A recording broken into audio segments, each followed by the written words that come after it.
ناظرین، علامہ اقبال نے اپنی زندگی میں 3 شادیاں کی۔ ان کی پہلی شادی کریم بی بی کے ساتھ ہوئی۔ کریم بی بی اور علامہ اقبال کے فیملی میں بہت زیادہ فرق تھا۔ کریم بی بی کا تعلق ایک انتہائی اونچے خاندان سے تھا، جبکہ علامہ اقبال متوسط خاندان سے تعلق رکھتے تھے۔ یہی وجہ تھی کہ کریم بی بی کے ساتھ ان کی پہلی شادی بہت زیادہ اچھے طریقے سے نہ چل سکی۔ کریم بی بی سے ان کے ہاں 2 بچے پیدا ہوئے۔ ان میں ایک لڑکی کا نام معراج بیگم تھا، جس کو علامہ اقبال بہت پیار کرتے تھے، لیکن علامہ اقبال کی یہ پیاری بیٹی صرف 19 سال کی عمر میں 1915 میں دنیا سے رخصت ہو گئی، جبکہ علامہ اقبال کا ایک بیٹا تھا جس کا نام آفتاب تھا۔ آفتاب اقبال کے ساتھ علامہ اقبال کے تعلقات اچھے نہیں رہے، وہ کشیدہ تھے اور ان کی کشیدگی میں اضافہ ہی ہوتا چلا گیا۔ میاں بیوی کے تعلقات میں دوری کی وجہ ان کا یہ بیٹا بھی بنا۔ اس کے ذہن میں یہ خیال تھا کہ ان کی والدہ مظلوم، جبکہ ان کے والد ظالم ہیں، اور کریم بیوی خود بھی کیونکہ بہت ناز و نام سے پلی تھی، اس لیے وہ بھی علامہ اقبال کے ساتھ ایک چھوٹے گھر میں رہنا پسند نہیں کرتی تھی، اور اسی لیے انہوں نے علامہ اقبال سے دوری اختیار کی۔ تاہم وہ یہ نہیں چاہتی تھی کہ علامہ اقبال ان کو طلاق دے دیں، اس لیے دونوں نے مصالحت کے ساتھ یہ طے کیا کہ وہ دونوں علیحدہ علیحدہ رہیں گے، لیکن طلاق نہیں رہیں گے۔ ناظرین گرامی، موضوع کی جانب بڑھنے سے قبل آپ سے گزارش ہے کہ ہمارے چینل کو سبسکرائب کر لیں۔ علامہ اقبال کی پہلی شادی کی ناکامی کے بعد کچھ عرصے کے بعد علامہ اقبال نے دوسری شادی کا فیصلہ کیا۔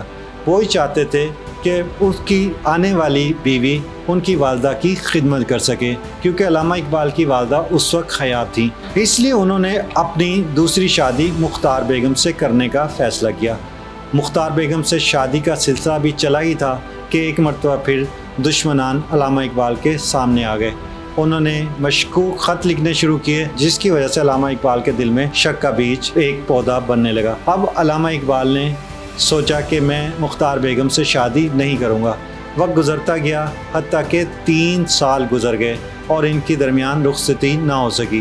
اسی دوران علامہ اقبال کی زندگی میں ایک تیسرا موڑ آیا، جب انہوں نے سردار بیگم کے ساتھ شادی کا فیصلہ کیا۔ یہ شادی ان کو راس آئی اور اس سے ان کے 2 بچے بھی پیدا ہوئے، لیکن وقت گزرنے کے ساتھ ابھی ان کی شادی کو چند دن ہی ہوئے تھے کہ ان کو ان کی دوسری زوجہ مختار بیگم کا خط آ گیا، جس میں انہوں نے لکھا تھا کہ اگرچہ آپ نے اپنے گھر نہیں بلایا، لیکن میں ہمیشہ آپ کی بیوی ہوں، آپ کی بیوی رہوں گی، اور آئندہ میں کسی مرد سے شادی نہیں کروں گی۔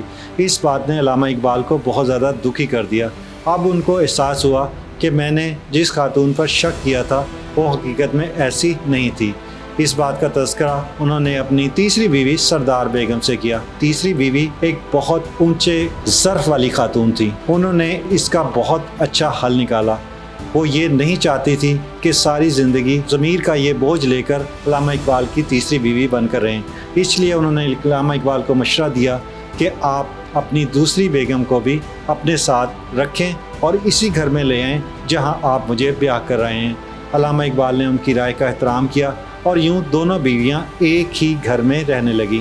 اس طرح ان کے حالات میں بہت زیادہ بہتری آئی۔ لیکن اسی دوران جب علامہ اقبال یہ زندگی گزار رہے تھے تو سازشوں نے ایک مرتبہ پھر ان کے خلاف سازشیں بننی شروع کر دیں۔ یہ وہ موقع تھا جب علامہ اقبال کا پہلا بیٹا کافی حد تک جوان ہو چکا تھا۔ اس کا پورا فائدہ اٹھا کر انہوں نے ان کے بیٹے کو تیار کیا کہ علامہ اقبال کی ایسی کردار کشی کی جائے کہ مرتے دم تک ان کے بدن سے یہ دھبا نہ دھل سکے۔ اس کے لیے انہوں نے علامہ اقبال پر پہلے ایک جرمن خاتون ایما ویگے ناس اور پھر ایک بھارتی حسینہ امیر بیگم کے ساتھ ان کے تعلقات کا ذکر کیا۔ ناظرین گرامی، موضوع کی جانب بڑھنے سے قبل آپ سے گزارش ہے کہ ہمارے چینل کو سبسکرائب کر لیں۔ اور پھر یہ بھی بتایا کہ علامہ اقبال پینے پلانے کے بہت زیادہ شوقین تھے، اور اس کے علاوہ وہ کوٹھوں پر جا کر طوائفوں کے مجرے دیکھا کرتے تھے۔ انہوں نے اسی پر بس نہیں کیا، بلکہ یہاں تک الزام لگا دیا کہ ایک مرتبہ نشے کی حالت میں انہوں نے ایک طوائف کی جان لے لی تھی۔ علامہ اقبال پر لگے یہ داغ ان کے دوسرے بیٹے جاوید اقبال نے دھونے کی کوشش کی، جب انہوں نے اپنی کتاب سوانح رود کے نام سے شائع کی، جس میں انہوں نے اس بات کی وضاحت کی کہ علامہ اقبال کو شاعری کے ساتھ ساتھ گائکی سے بہت زیادہ دلچسپی تھی، سنگیت سے انہیں بہت زیادہ پیار تھا، ان کے پاس ایک ستار تھا جو وہ ستار بجایا کرتے تھے۔ اس کے علاوہ وہ حمایت اسلام کی محفلوں میں جا کر اپنی نظمیں سنگیت کے ساتھ، گائیکی کے ساتھ، ترنم کے ساتھ پڑھا کرتے تھے اور یوں اپنی وہ گائیکی کا شوق پورا کر لیا کرتے تھے۔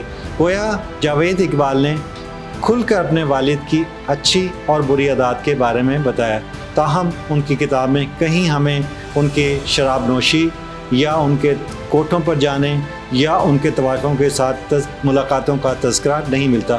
اس کے علاوہ ناظرین، اب آ جاتے ہیں اب ہم اس بات پر کہ کیا علامہ اقبال کے طوائفوں کے ساتھ تعلقات تھے یا انہوں نے کسی طوائف کو قتل کیا۔ تو اس بارے میں ناظرین، یہ آج سے بہت زیادہ پرانی بات نہیں ہے۔ علامہ اقبال 1877 میں پیدا ہوئے، 1938 میں ان کی موت ہو گئی۔ یہ وہ وقت تھا جب کتابیں پرنٹ ہوا کرتی تھیں، جب FIRs ریٹن فارم میں ہوتی تھیں، اور آج بھی ہمارے پاس 19ویں صدی کے دور کی تمام تحریریں موجود ہیں۔ غازی علم دین شہید کی آپ دیکھ لیں کہ ان کی قتل کی FIR، اس کے علاوہ ان کا بیان، اس کی ساری کاپیاں ہمارے پاس موجود ہیں۔ اگر علامہ اقبال کے حوالے سے کوئی ایسی بات ہوتی تو یقیناً اس طوائف کا کوئی تذکرہ ہوتا، اس کی کوئی تصویر ہوتی، اسی طرح جو خاتون جرمن خاتون تھیں اس کا بھی کوئی تذکرہ ہوتا، کیونکہ جرمن خاتون کی تصاویر بھی ہمیں ملتی اور ان کے اہل و عیال بھی آ کر اس کے حوالے سے کوئی نہ کوئی تذکرہ کرتے۔ تو اس کا مطلب یہ ہے کہ علامہ اقبال پر الزام تراشی کی گئی اور ان کے حوالے سے جتنی باتیں کی گئیں ان میں کوئی صداقت نہیں ہے۔ ناظرین گرامی، قبل آپ سے ایک گزارش ہے کہ ہمارے چینل کو سبسکرائب کر لیں۔